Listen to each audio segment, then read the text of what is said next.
Sekalipun ku berjalan lewat lembah gelap, namun tanganmu selalu menopang hidupku. Saat ku dalam ketakutan, Kau hadir di sisiku.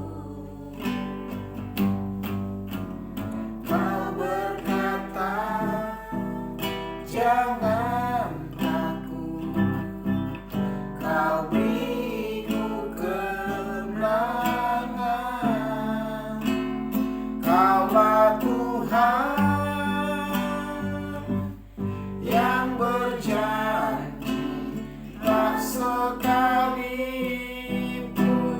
Kau ingkari kesetiaan.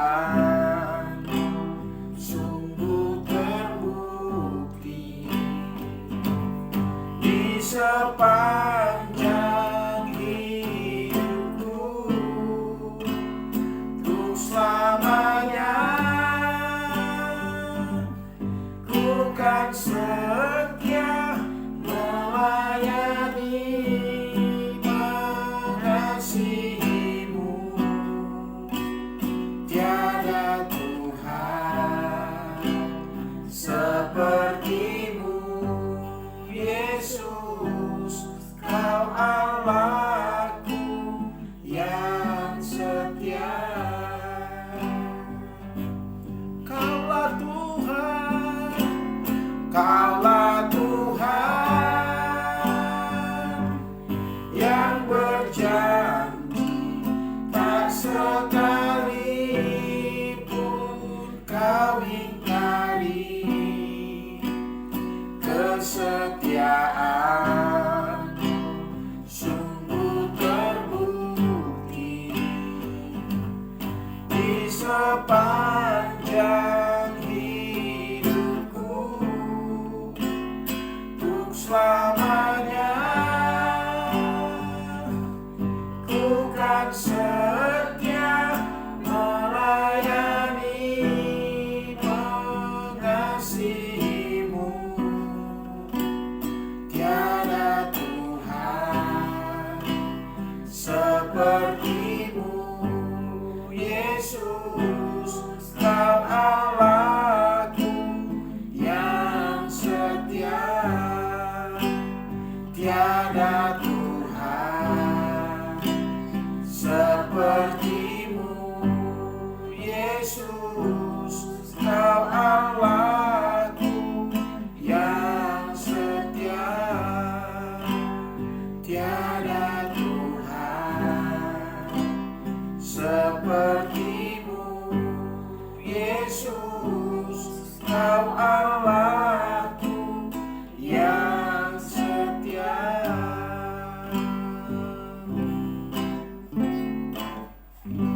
Kita berdoa. Benar Tuhan Yesus, tidak ada Tuhan seperti Engkau. Engkaulah Allah yang menjadi manusia. Sebentar hari kelahiranmu kami rayakan pada tanggal 25 Desember juga 26 Desember. Kami percaya Tuhan Yesus Kristus Allah yang menjadi manusia dan diam di antara kami. Engkau berjanji, jangan takut, aku beserta engkau. Engkau adalah Allah yang Immanuel. Semua orang yang percaya kepadamu pasti disertai oleh Tuhan. Dan kami mau merenungkan firman-Mu malam hari ini. Biarlah kuasa Tuhan Yesus Kristus di sorga dan di bumi, kuasa Roh Kudus mengurapi kami, memeteraikan firman-Mu dalam loh hati kami. Dan semua yang mendengar firman Tuhan malam hari ini diberkati di dalam nama Tuhan Yesus Kristus. Haleluya. Semua yang kita percaya katakan amin. Baik, kita baca dari Yohanes pasal 5 ya. Ayat ayat 1 sampai 9 dulu, nanti ayat 10 sampai 18 ya. Itu ya. Jadi kita baca dari Injil Yohanes pasal 5 ayat 1 sampai 9. Mari kita bersama-sama. 1, 2, 3. Sesudah itu ada hari raya orang Yahudi dan Yesus berangkat ke Yerusalem. Di Yerusalem, dekat pintu gerbang domba, ada sebuah kolam yang dalam bahasa Ibrani disebut Betesda. Ada 5 serambinya, dan di serambi-serambi itu berbaring sejumlah besar orang sakit, orang-orang buta, orang-orang timpang, dan orang-orang lumpuh yang menantikan goncangan air kolam itu. Sebab sewaktu-waktu turun malaikat Tuhan ke kolam itu dan menggoncangkan air itu. Barang siapa yang terdahulu masuk ke dalamnya sesudah goncangan air itu menjadi sembuh, apapun juga penyakitnya. Di situ ada seorang yang sudah 38 tahun lamanya sakit.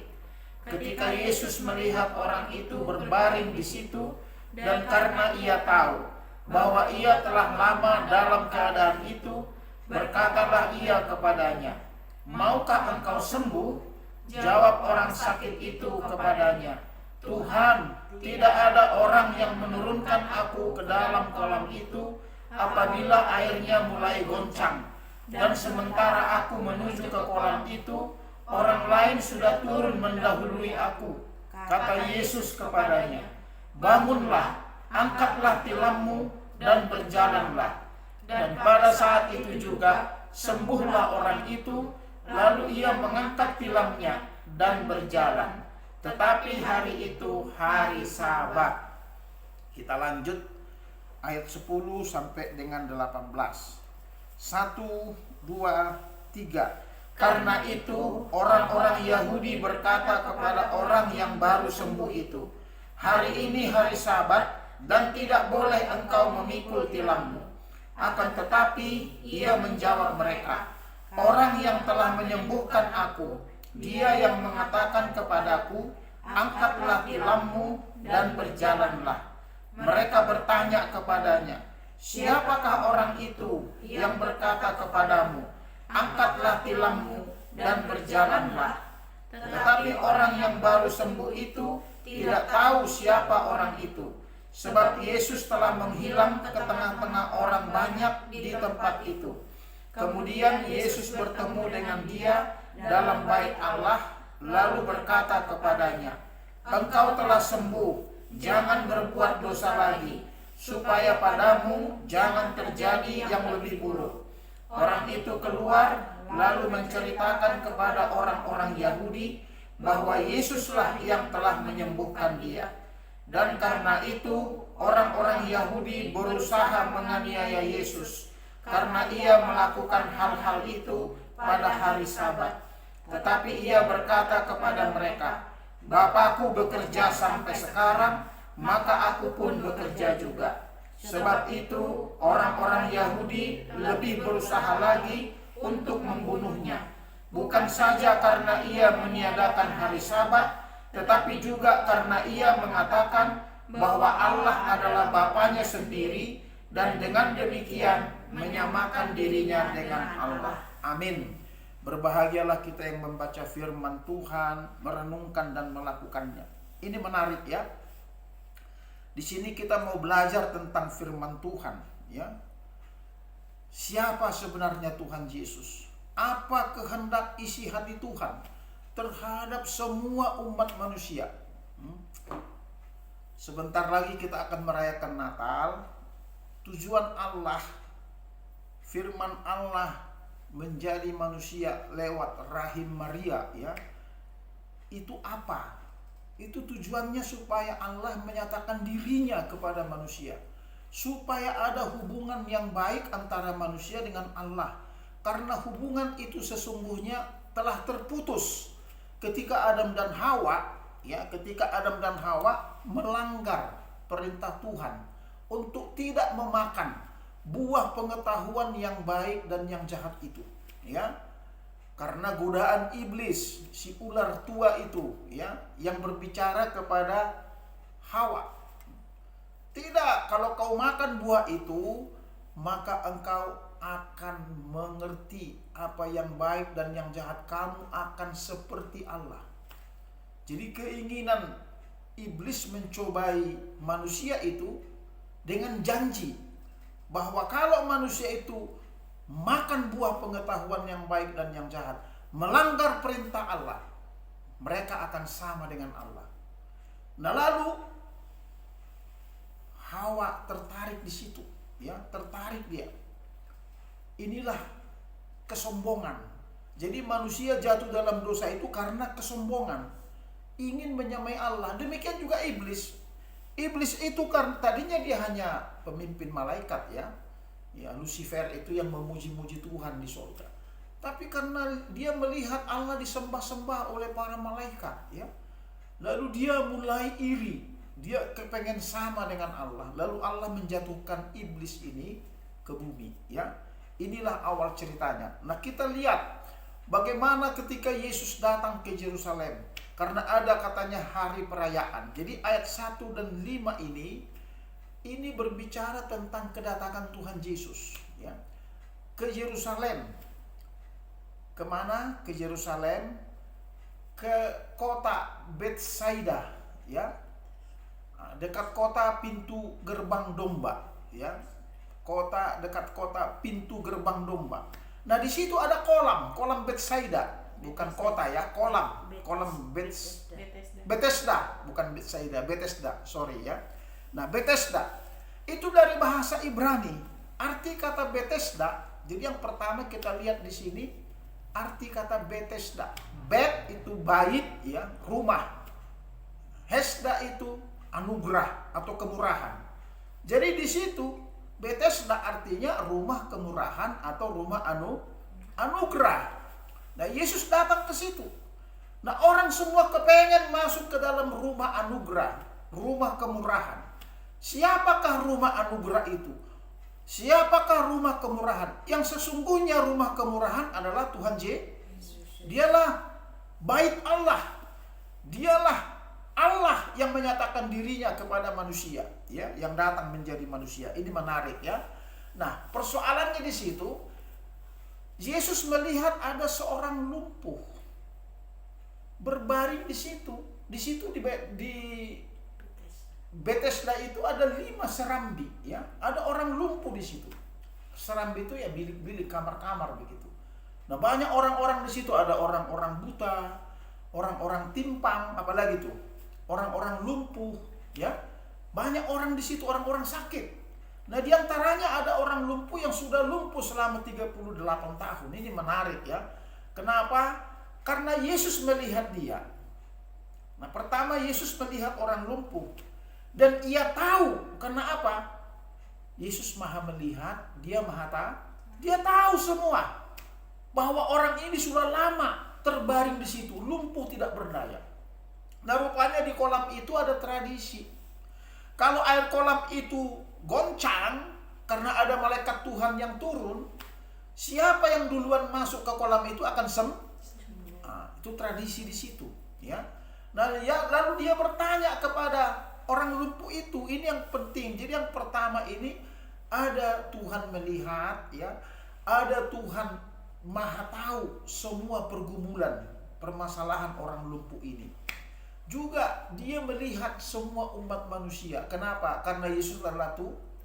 Dan dia tahu semua persoalan manusia. Amin. Dia tahu. Nah, lalu dia bertanya, maukah engkau sembuh? Nah, ini menarik, ya. Ini pertanyaan Yesus ayat 6 itu, ya. Kalau tadi ada persoalan ayat 5. Jadi yang pertama itu tadi Yesus masuk ke Yerusalem, dekat pintu gerbang domba, ada kolam Siloam, ya. Nah, di situ dia datang kemana? Ke Bethesda, ya. Kemudian Yesus ayat 1 sampai 5. Nah, Yesus bertanya, maukah engkau sembuh? Ini menarik. Do you want to be made well? Do you want to be made well? Maukah engkau sembuh? Semua orang sakit kerinduannya adalah sembuh. Jangankan orang sakit, Orang mati pun kepengen bangkit dari kematian.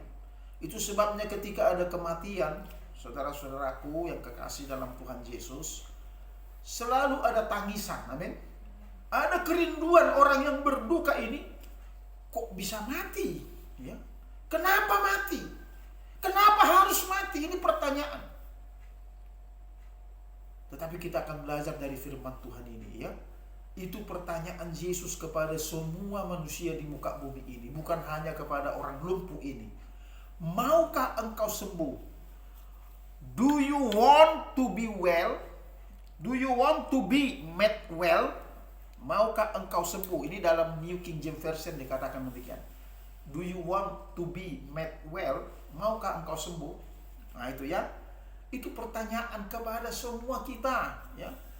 Ya termasuk saya, kita semua yang hadir mendengar firman Tuhan ini, juga orang-orang yang di luar sana. Ini pertanyaan Tuhan Yesus kepada saudara dan saya, kepada kita semua.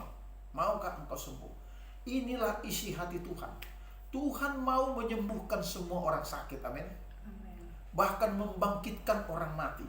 Juga mau menolong semua orang yang punya masalah, yang punya pergumulan tiap-tiap hari, ya. Apa masalah kita? Mungkin masalah keuangan, mungkin masalah sakit penyakit, ya seperti tadi, ya. Mungkin masalah pekerjaan, mungkin masalah studi, ya, mungkin masalah apa saja, narkoba kah, masalah persoalan, ya, pedagang, ya. Macam-macam masalah di muka bumi. Semua manusia di muka bumi ini pasti punya masalah. Entah dia orang kaya raya sekalipun, apalagi orang miskin. Yang kaya aja punya masalah, apalagi yang miskin. Apa masalah orang kaya? Kemungkinan dia masih banyak bisnisnya, atau kekayaannya itu dia masih pinjam uang ke bank. Mungkin, ya. Dia pinjam, harus dibayar cicilannya tiap bulan, ya. Ada orang yang berani nyicil bukan hanya tiap bulan, tiap hari, ya. Karena apa? Dia banyak usahanya. Dia pikir dia, memikirkan usaha itu masalah, ya. Umpamanya dia punya pesawat, memikirkan pegawai pesawat pribadi itu, umpamanya dia masalah. Perawatannya, berapa miliar perawatannya, karena harganya mungkin 1 triliun atau lebih, atau 2 triliun, atau ratusan miliar. Nah perawatannya harus puluhan miliar. Nah kalau dia tidak ada pemasukan, merawat itu apa? Karena mempertahankan gengsi ini, ya, gengsi itu lebih berat daripada baru berusaha mencari. Sudah banyak kekayaannya mempertahankan. Contoh, orang udah beli mobil, ya, udah dipakai enak-enak. Tiba-tiba karena persoalan ekonomi mobilnya harus dijual. Menangislah orang itu. Itu baru masalah mobil. Waduh, mobilnya dijual. Kita mau ke sana sini udah enak-enak jalan ke sana. Sedih dia. Itu masalah. Apalagi orang yang belum punya. Yang masih pinjam sana, pinjam sini, itu masalah. Nah, Tuhan Yesus melihat semua masalah. Amin. Dia tahu semua masalah. Ini menarik, ya. Ya, itu dia. Nah, dia bertanya ke orang tua. Nah, jawaban orang lumpuh itu apa? Ayat 7. Tuhan, tidak ada orang yang menurunkan aku. Di sini sebenarnya bukan kata Tuhan, sure, Tuhan, tapi bisa juga Tuhan. Sure itu, ya, Lord atau Kurios, bisa juga Tuhan, bisa Tuhan. Tapi dalam bahasa Inggrisnya itu Tuhan, bukan Lord, ya, sure. Nah, dia katakan Tuhan karena dia belum kenal siapa Yesus, ya. Kalau dia tahu Yesus Tuhan, waduh, langsung dia bilang, Tuhan tolong sembuhkan aku, kan begitu. Karena dia tahu pencipta. Ini enggak, baru ketemu ngomong-ngomong doang. Dia bilang enggak ada yang menurunkan aku, enggak ada yang menolong aku turun ke air itu ketika malaikat Tuhan datang menggoncang air itu. Begitu aku baru terseok-seok, ya, karena dia lumpuh, terbaring, baru merangkak begini, udah ada orang duluan yang masuk. Jadi dia enggak punya kesempatan. 38 tahun, bayangkan, ngeri banget penyakit 38 tahun. Kita sakit gigi sebentar aja udah, gigi bengkak, baru sebentar. Masih ada obat segala macam, makan obat, Caterpillar segala macam, masih. Ini 38 tahun, terbaring lumpuh. Kalau terbaring lumpuh, minta maaf, saya tidak kasar, ya. Di situ dia buang kotoran, ya, air kecil, di situ bau, nggak ada yang ngomongin. Bayangkan, ya. Nah dia kepengen sembuh. Semua orang kepengen sembuh. Tidak ada orang yang kepengen sakit. Amin. Nah itu dia. Nggak ada yang nolong saya. Demikian juga banyak di muka bumi ini persoalannya begitu. Merasa dirinya sendiri di muka bumi ini. Tidak ada orang yang menolong. Merasa nggak stay di rumah. Ya. Merasa, begini disuruh kerja, akhirnya gue jalan aja dah. Ini kan persoalan ini. Nggak betah di rumah. Merasa pokoknya mau dimanfaat. Padahal alangkah bahagianya kita bisa saling tolong menolong. Kalau saya dengar lagu-lagu Batak itu, ujuni ngoluki maniat, ketika aku hiduplah, kata orang tua itu, tupama baheno, bagus kau buat berkelakuan kepada orang tua. Supaya apa? Kalau udah mati nggak ada gunanya. Somarlapatan marembas, nggak ada gunanya kau bikin pesta sama aku ketika aku udah mati. Karena orang Batak, maaf nih ya, bukan saya, karena saya tidak menghina suku lain. Saya suku saya sendiri. Ketika orang tua kita mati, kita bikin pesta gede-gede. Ada yang potong kerbau, lembu, sapi 7 hari 7, ada yang potong macam-macam lah. 7 hari 7 malam. Kata orang tua itu, lagunya, isi hatinya, nggak ada gunanya. Kalau udah mati, kau kasih pun emas 1 ton di kuburannya. Mau menolong-lolong pun dia sudah terbujur kaku di situ. Udah game over, sudah selesai. Kalau istilah saudara-saudara kita kaum Kedar Nebayot apa? Inna lillahi wa inna ilaihi raji'un. Telah berpulang ke rahmatullah. Nah ini ngeri ini.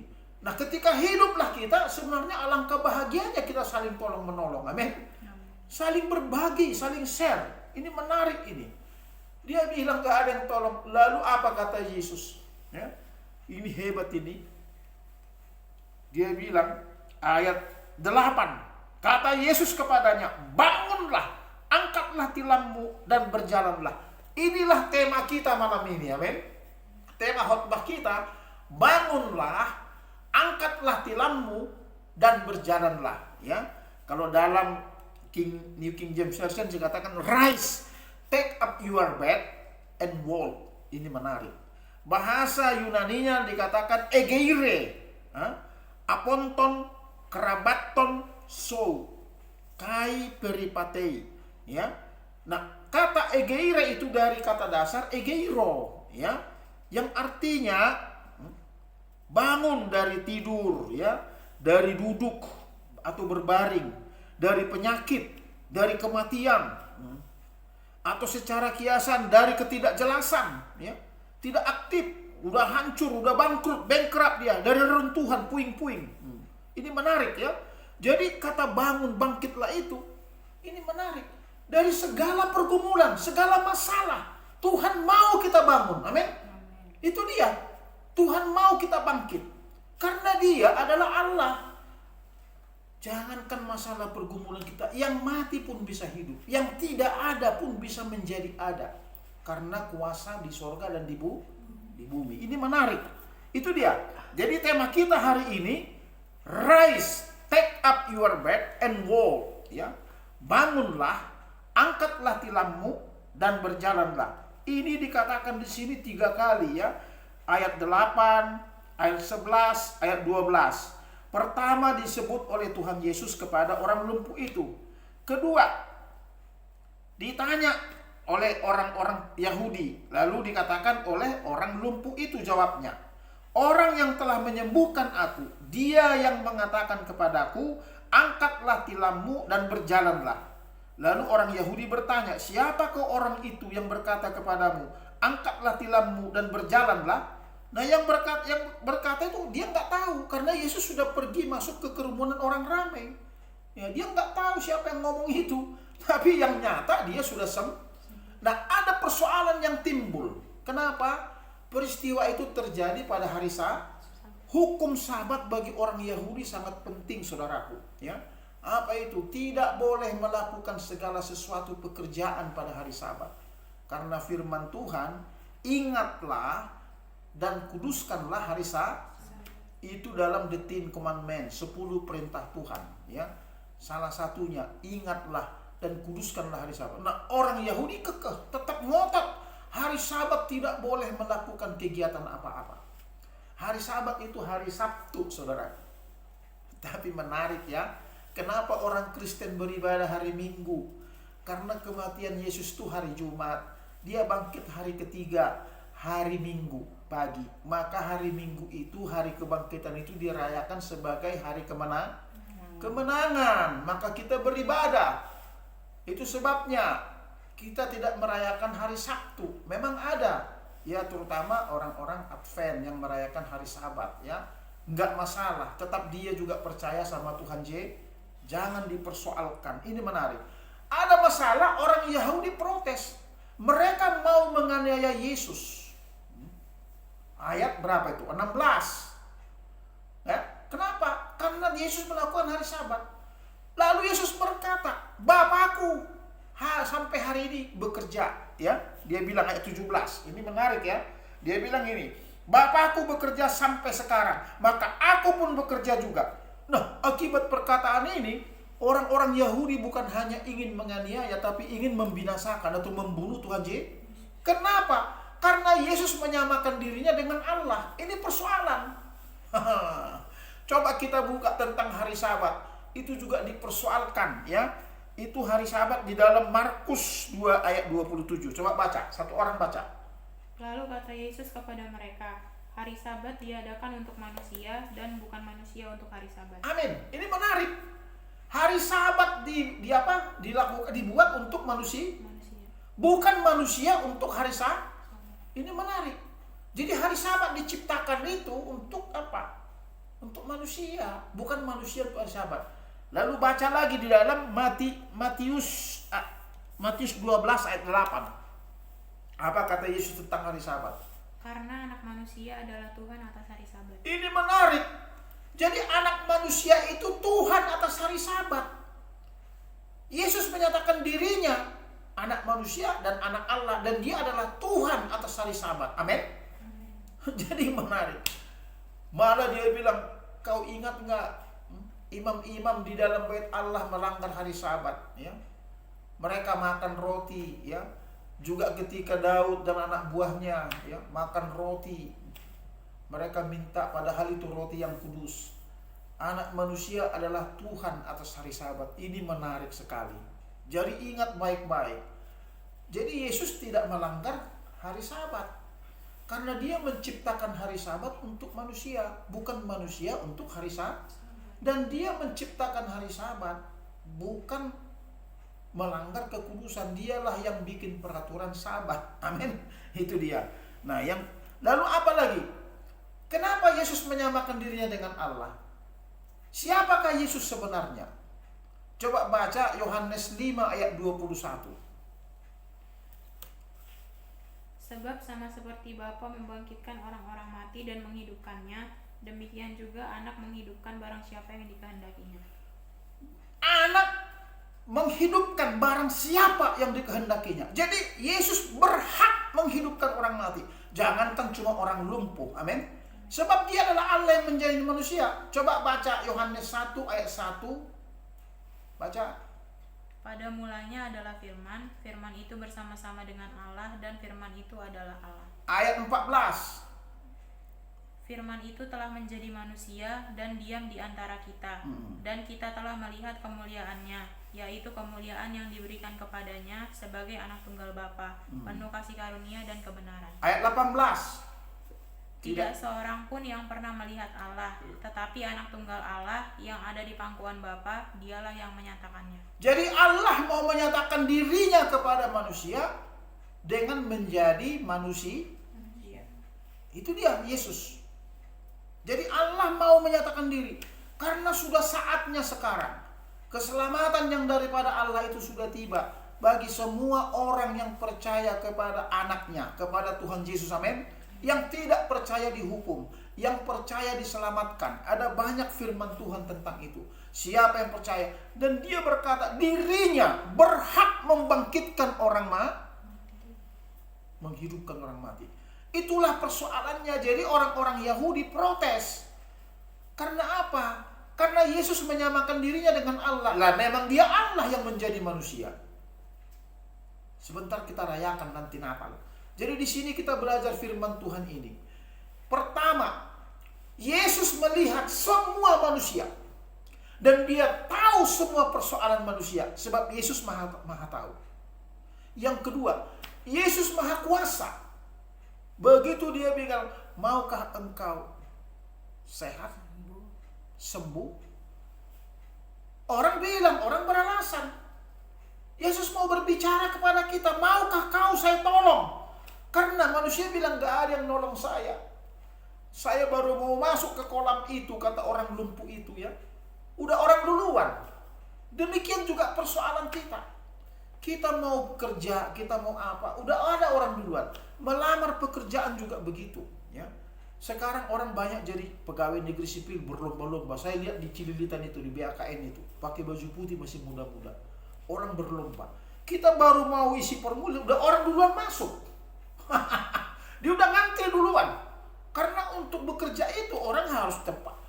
Dibilang jam 8, jam 7 orang udah ngantri di situ. Sama kalau kayak ke rumah sakit, umpamanya ke Budi Asi, kita ngantri. Dokternya bilang jam 8 Pak di sini ya. Dari jam 7 orang udah baris ngantri. Di puskesmas juga begitu. Nah, sama Tuhan juga. Sebenarnya kita nggak ada jalan. Apalagi kita ini apa? Kita tidak berdaya. Kita tidak punya apa-apa. Karena kita adalah domba-dombanya, anak-anaknya. Dombanya di tengah-tengah serigala. Nah, bagaimana caranya? Ya kita harus, Tuhan nggak ada yang nolong aku. Nah, sekarang Tuhan bertanya kepada kita, ini persoalan. Maukah engkau sembuh? Maukah engkau dipulihkan dari pergumulanmu, dari permasalahanmu?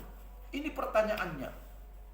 Walaupun ada orang-orang Yahudi yang ingin menganiaya dia, bahkan membunuhnya, karena melakukan peristiwa itu pada hari Sabat dan menyamakan dirinya dengan Allah, nggak masalah. Ada banyak orang yang menghina kekristenan, ada banyak orang yang ngenyek, bahkan menghalangi orang beribadah kepada Tuhan, menutup gereja, ya, menganiaya jemaat-jemaat Tuhan, beribadah di rumah juga di Cikampek, didobrak nggak boleh.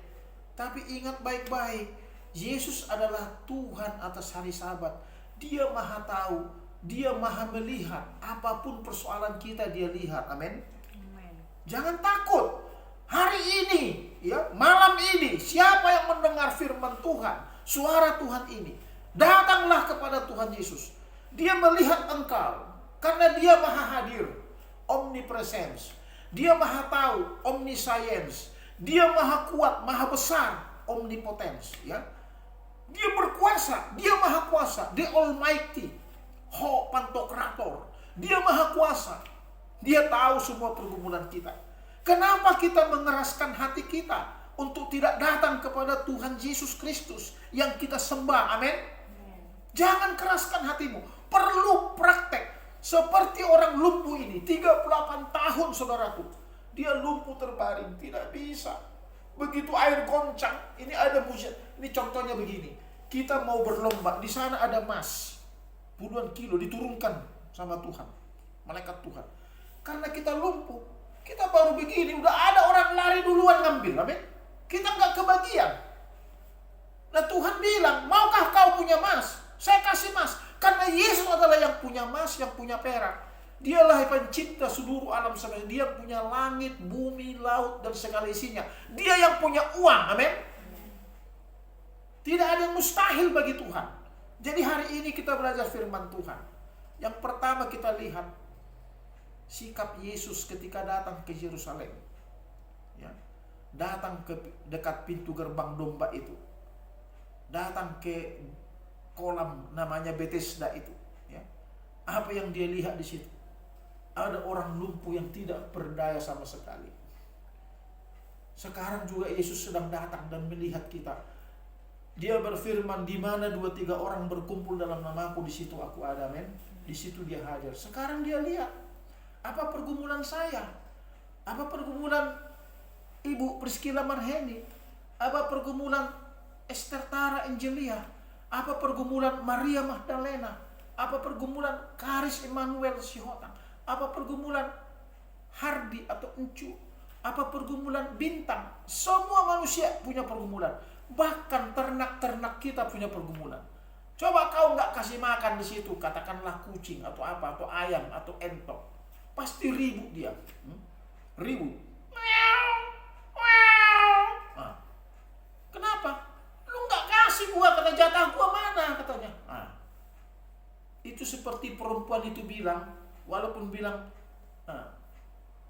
aku akan memberikan makan kepada anak-anak dulu, bukan kepada anjing katanya ya. Apa ibu itu bilang? Benar Tuhan, tapi anjing itu juga makan dari remah-remah anak yang Tuhan kasih makan. Jadi ada berkat yang kita diberikan oleh Tuhan. Nah, kucing-kucing itu, ayam itu makan dari remah-remah kita. Makanya kalau habis cuci piring ada bekas-bekas nasi apa kan, Bapak selalu pergi ke kandang ayam, kandang bebek kasih. Nah, kucing selalu, Maria, Tara, kasih makan, kasihan. Mereka juga makhluk hidup ciptaan Tuhan. Mereka makan dari remah-remah kita, dari yang jatuh dari meja kita. Benar ya kalimat firman Tuhan ya tentang perempuan itu. Nah, kucing itu pun kau makan ayam, tulangmu jatuh, dia sambar makan dari meja. Jadi itu firman Tuhan berarti digenapi. Maka jangan malu, jangan takut memberi makan makhluk yang lain. Ya kembang aja, kembang ini kalau sudah kemarau lalu kau tidak siram, dia akan layu dan mati. Amin. Dia perlu air hidup. Nah, Yesuslah sumber kehidupan, air kehidupan. Amin. Dia mau memberikan kita, dia mau menolong kita. Malam ini kita belajar firman Tuhan. Jangan keraskan hatimu. Semua orang yang mendengar suara Tuhan malam ini, dari rumah ini, dari Harjamukti ini, saya Pendeta Aquila Sihar Sihota MTH menghimbau ya, berdoa kepada saudara yang di luar sana, yang punya masalah, yang punya pergumulan, yang punya penyakit seperti orang lumpuh ini. Mari berbicara kepada Tuhan. Tuhan, tidak ada yang menolong aku, tapi aku percaya Engkau Tuhan yang Maha Kuasa, Engkau Tuhan yang Maha Tahu, Engkau Tuhan yang melihat pergumulanku. Hari ini aku datang kepadamu dan aku percaya, karena Engkau sudah bertanya kepada orang lumpuh itu, dan Engkau bertanya kepadaku, maukah Engkau sembuh? Maukah Engkau dipulihkan? Maukah Engkau bangkit dari keterpurukan, dari masalahmu? Yesus mau menolong saudara dan saya. Amin. Baik, hari ini kita tutup dengan doa ya. Nanti habis berdoa kita tutup dengan doa Bapa kami. Tapi hari ini pertama, kalau ada masalahmu, masalahku, masalah kita semua, yang di luar sana maupun yang di rumah sini, jangan keraskan hati, datanglah kepada Tuhan Yesus.